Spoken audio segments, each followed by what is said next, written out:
Fati TV.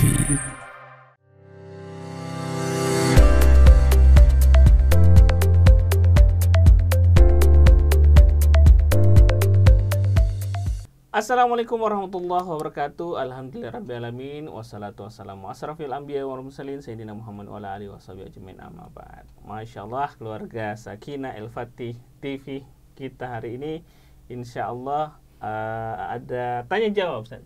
Insyaallah. Masya Allah. Assalamualaikum Ustaz Salman. Waalaikumsalam warahmatullahi wabarakatuh. Allahu Akbar. Dan insyaallah banyak begini, Ustaz, banyak pertanyaan-pertanyaan yang masuk Ya, di channel kita.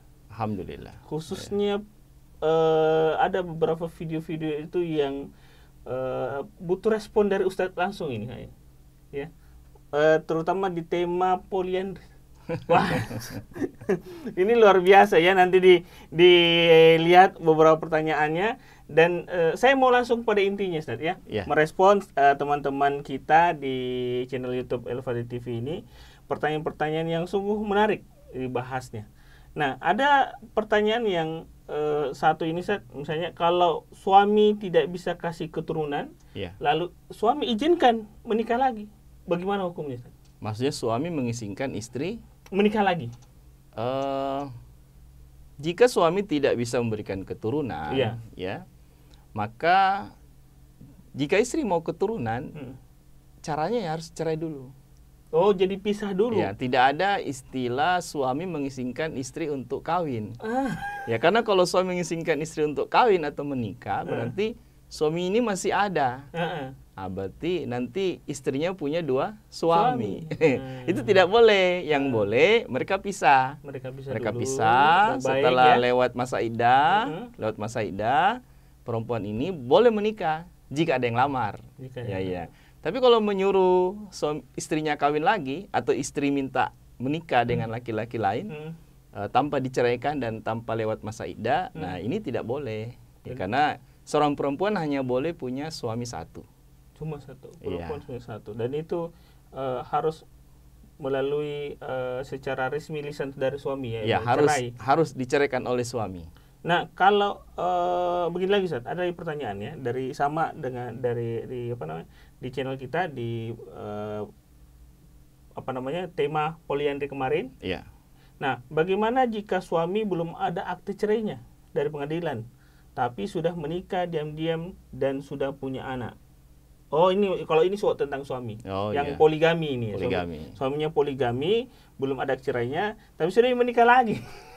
Bahkan ada anaknya seperti suaminya. Secara syariah, laki-laki itu kan boleh menikah lebih dari satu atau boleh punya istri lebih dari satu. Ya, jadi tidak mengharuskan suami itu cerai dulu dengan istrinya baru boleh menikah.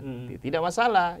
Suami itu belum cerai atau mungkin kalau tadi kan sudah cerai secara syariat, tapi akta cerai belum keluar. Iya, jadi tidak ada masalah. Karena punya istri satu kemudian menikah lagi pun itu masih boleh. Selama tidak lebih dari 4 orang. Yang jadi masalah kalau punya istri ngaku duda. Itu yang jadi masalah, ada kebohongan di situ. Pernikahannya tidak ada masalah, tapi kebohongannya yang jadi masalah. Dia mengaku bahwa saya ini duda. Meninggal istriku, padahal ternyata istrinya sudah masih hidup. Jadi, tapi mungkin di situ yang jadi masalah kalau misalnya di aparat, ya, aparat negara.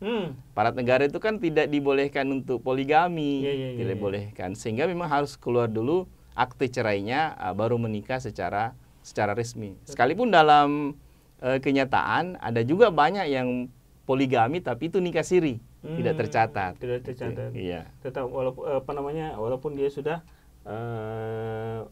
baku suami istri pertama tapi biasanya tetap diam-diam ya. Diam-diam dia nikah siri. Ya, apalagi dia aparatur negara, ya. Iya. Oke, Ustaz. Nah, ada lagi pertanyaan ini luar biasa, banyak pertanyaannya. Ustaz, pernah dengar penyebab larangan poliandri karena bingung menentukan nasab. Ya, di mana nasab anaknya nih kalau dia poliandri. Lalu bagaimana sekarang bisa ditentukan gen tahu ayah kandungnya siapa? Mengapa masih tetap dilarang? Larangan poliandri bukan disebabkan karena nanti anak itu tidak jelas siapa ayahnya, bukan. Ya, bukan itu. Jadi larangan poliandri itu karena memang agama melarang si perempuan itu punya dua suami. Ya, itu hukum asalnya. Ya, hukum asal itu bahwa nanti anaknya itu tidak jelas siapa ayahnya, itu hikmah saja. Oh, hikmah. Kan ada hikmah di balik semua syariat itu, termasuk larangan poliandri mengandung banyak hikmah. Misalnya taruhlah dia punya dua suami. Ya. Kemudian dua suami ini ingin berhubungan dengan istrinya yang satu itu di saat yang sama, di waktu yang sama, kan tidak mungkin kan dua ini bergaul dengan satu istri kan, seperti itu. Kemudian seorang istri wajib taat ke suami. Kalau suaminya dua, suami. Ya, dan perintahnya berbeda kan. Nah, itu kan jadi masalah. Tapi itu hikmah. Tapi itu hikmah. Bukan alasan dilarangnya poliandri. Bukan penyebab alasan dilarangnya poliandri. Iya, alasan poliandri itu ya Allah melarang. Ya, Allah melarang poliandri. Hikmahnya banyak. Ya, seperti nasab nanti tidak jelas. Bahwa secara sains kemudian sudah ditemukan alat untuk bisa membedakan DNA manusia. Bukan itu faktor utama sebenarnya ya. Ya, bukan itu faktor utama. Karena dalam Islam sekalipun DNA-nya jelas, kalau misalnya seorang anak itu lahir dari hubungan yang tidak sah, sekalipun DNA-nya jelas, tetap dianggap tidak punya ayah secara fikih itu. Secara syariat dianggap tidak punya ayah. Iya. Anak yang lahir dari hubungan yang tidak resmi, secara syariat tidak dianggap punya ayah. Maka nasabnya disandarkan pada ibunya. Ibu. Jadi binnya atau bintinya itu ke ibunya? Ke ibunya, bukan ke ayahnya. Oh, berarti binti ya? Iya, binti. Misalnya Acok binti berarti. Iya, seperti itu. Padahal itu jelas ya, DNA-nya jelas. Dan misalnya si ibu ini, si perempuan ini berhubungan dengan hanya satu laki-laki. Iya, tapi hubungan di luar nikah. Ya, itu dianggap, anaknya itu dianggap tidak punya ayah. Nah, ini masalahnya ada lagi kepanjangan masalah masyarakat ya, moral masyarakat segala macam. Jadi agama mengatur pernikahan yang sah itu seperti apa? Pernikahan yang sah, pernikahan seorang perempuan muslimah menikah dengan laki-laki muslim satu orang. Tidak boleh punya dua suami. Kalau punya suami ya, kemudian menikah lagi, maka pernikahan yang kedua itu dianggap tidak sah. Ya, dianggap jadi dia berzina dengan suami yang kedua. Dibilangnya haram. Ya, itu tidak sah. Yang sah hanya dengan suami yang pertama. Menarik, Ustaz. Berarti penyebab adanya bahwa itulah ketentuan Allah bahwa perempuan itu cukup satu. Cukup satu suami. Iya. Dalam satu waktu. Iya. Dan itu perintah, tidak ada, tidak boleh dicari-cari lagi apa penyebab hikmahnya. Tidak boleh hanya karena alasan DNA, alasan yang lain ya. Cuma kan hikmahnya tadi banyak ya. Misalnya istri wajib taat nih sama suami. Itu tadi kalau suaminya dua, perintahnya beda-beda, anaknya kan jadi bingung. Itu. Ada lagi kan alasan yang kadang-kadang dalam tanda kutip agak sedikit liberal tadi. Emansipasi, masa laki-laki bisa poligami, perempuan tidak bisa poliandri gitu kan. Laki-laki bisa selingkuh, saya tidak bisa selingkuh gitu kan. Jadi itu yang kadang-kadang yang nyeleneh itu, yang kita tidak tahu ternyata pertanyaan-pertanyaan begini banyak responnya ya. Kita tidak tahu ternyata salah satu video kita tentang bahas poliandri itu direspon luar biasa. Ternyata memang problemnya di luar sana. Memang praktek poliandri itu cukup marak. Ya, cuma tidak terlihat di permukaan. Ya, seperti itu. Jadi memang sekarang ini umat Islam ya banyak terpapar paham liberalisme ya, emansipasi wanita, bahwa wanita dan laki-laki itu sama. Di hadapan Allah, laki-laki dan perempuan sama. Tapi secara kodrat kan berbeda. Kodratnya itu berbeda, sehingga ada kemudian aturan-aturan yang dikhususkan buat laki-laki dan ada yang dikhususkan buat perempuan, termasuk di dalamnya pernikahan. Itu. Misalnya laki-laki nikah tidak perlu ada wali. Kalau perempuan harus ada wali. Laki-laki boleh punya istri sampai 4. Perempuan hanya boleh 1. Itu aturan yang baku dari Allah karena sesuai dengan kodrat manusia. Tidak perlu dicari lagi supaya bisa dilegalkan. Iya, kan nanti dalam prakteknya ketika perempuan itu punya 2 suami, dia nanti bingung itu. Dia punya 2 suami itu bingung nantinya berbakti ke siapa yang dia urus kan? Iya, itu.